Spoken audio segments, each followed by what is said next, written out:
લોકમત ન્યૂઝમાં આપનું સ્વાગત છે। વિશ્વ પર્યાવરણ દિવસના ઉપલક્ષમાં વાસુ ફાઉન્ડેશન દ્વારા પત્રકાર પરિષદનું આયોજન કરવામાં આવ્યું હતું। આ પ્રસંગે ગત એક વર્ષ દરમિયાન શહેરમાં 10,008 વૃક્ષો ઉગાડવાના અભિયાનને સફળ બનાવનાર 25 સભ્યોની ટીમને સર્ટિફિકેટ અને સિલ્વર કોઈન અર્પણ કરીને સન્માનિત કરવામાં આવ્યા હતા। વાસુ હેલ્થકેરના મેનેજિંગ ડાયરેક્ટર હાર્દિક ઉકાણીએ જણાવ્યું હતું કે વડોદરા ગ્રીન સિટી અને ક્લીન સિટી તરીકે ઓળખાય છે। શહેરમાં સતત વિકાસ કાર્યો અને શહેરીકરણ વધી રહ્યું છે, ત્યારે હરિયાળી જાળવી રાખવી સમયની માંગ બની છે। આ હેતુસર એક વર્ષ અગાઉ 10,008 વૃક્ષો ઉગાડવાનો સંકલ્પ કરવામાં આવ્યો હતો। ટીમના અથાગ પ્રયાસો અને શહેરીજનોના સહયોગથી આ લક્ષ્ય સફળતાપૂર્વક પૂર્ણ કરવામાં આવ્યું છે। તેમણે જણાવ્યું હતું કે હવે આગામી 10 વર્ષમાં 1,08,000 વૃક્ષો ઉગાડવાનું નવું સ્વપ્ન નક્કી કરવામાં આવ્યું છે। આ મહાઅભિયાનને સફળ બનાવવા માટે વડોદરાવાસીઓના સહયોગની જરૂર પડશે। વૃક્ષારોપણ જેટલું મહત્વનું છે એટલું જ મહત્વનું તેનું જતન અને માવજત કરવાનું પણ છે। તેથી બાળકો, યુવાનો અને વડીલો સહિત સમાજના તમામ વર્ગોને આ અભિયાન સાથે જોડાવા અપીલ કરવામાં આવી છે। વિશ્વ પર્યાવરણ દિવસ નિમિત્તે 5મી જૂનના રોજ સવારના 8 થી 12 વાગ્યા દરમિયાન શહેરમાં 1,008 વૃક્ષોનું વાવેતર કરવામાં આવશે। વધુમાં વધુ વૃક્ષો ઉગાડીને વડોદરાને વધુ હરિયાળું બનાવવાનો સંદેશ આપવામાં આવ્યો હતો। સાથે જ જાંબુ, સીતાફળ સહિતના ફળાઉ વૃક્ષોના વાવેતર ઉપર પણ ભાર મૂકવામાં આવનાર છે, જેથી પર્યાવરણની સાથે લોકોને ઉપયોગી ફળો પણ મળી શકે। પત્રકાર પરિષદનો મુખ્ય હેતુ સમગ્ર ટીમના સભ્યોને પ્રોત્સાહન અને અભિનંદન પાઠવવાનો હતો। દિવસ રાત મહેનત કરીને આ સ્વપ્નને સાકાર કરનાર 25 સભ્યોને સર્ટિફિકેટ અને સિલ્વર કોઈન અર્પણ કરીને તેમની કામગીરીને બિરદાવવામાં આવી હતી।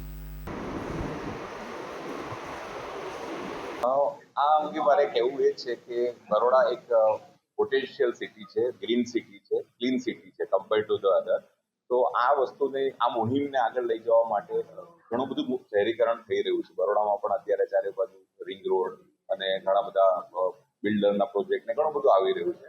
તો વાસુની પહેલ એ જ છે કે કેવી રીતે બરોડાને વધારે ગ્રીન બનાવીએ, અને આ વસ્તુ કરવા માટે અમે લાસ્ટ એક વર્ષ પહેલા બરોડામાં 10,008 ઝાડનું વૃક્ષારોપણ કરવાનો, ટ્રી પ્લાન્ટેશનનું એક મિશન અમે લીધું, અને વિધિન 1 યર મને આશ્ચર્યની વાત એ છે કે અમારા ટીમના એફર્ટ્સથી અને ઘણા બધા લોકોના સપોર્ટથી અમે અચીવ કરી શક્યા। અને આજે હું પ્રાઉડલી કહી શકું છું કે આજે અમે 10,008 ઝાડ એક વર્ષમાં ઉગાડી દીધા છે। ભવિષ્ય સાચું કહું ને તો અમારું સપનું હંમેશા મોટું જ હોય છે, કારણ કે વિઝન જોવું તો નાનું શું કરવા જોઈએ। એટલે 1,08,000 ઝાડનું અમારું સપનું છે આવનારા 10 વર્ષમાં। એટલે એવરી યર તમે ગણો કે મિનિમમ 10,000 ઝાડનું અમારું જે સપનું છે અમે સાકાર કરીએ, અને આના માટે અમને વડોદરા વાસીઓના સપોર્ટની આશા છે, કારણ કે અમને એના માટે થોડી જગ્યા પણ જોશે, અને આ જે મિશન છે એના ટેક કેર કરવા માટે બાળકો, વડીલો, વૃદ્ધો સબ બધાની જરૂર પડશે, કારણ કે ઉગાડવું અલગ વસ્તુ છે, માવજત કરવું અલગ વસ્તુ છે। એટલે જનજાગૃતિ કરીને અમે આ અચીવ કરીશું તમારા સપોર્ટથી।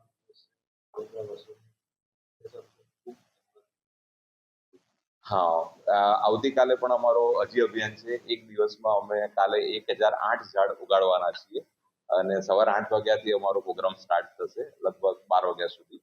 અને મેસેજ એ જ છે કે એક નાની પહેલ, એક હાર્દિકભાઈ ઉકાણીનું એક સપનું કે બરોડામાં કહેવાય ને એક વર્ષમાં 10,008 ઝાડ ઉગાડવા છે, તો જો આવા 10 હાર્દિક ઉકાણી ઊભા થઈ જાય તો વર્ષમાં આપણે 1 લાખનું અચીવમેન્ટ કરી શકીએ।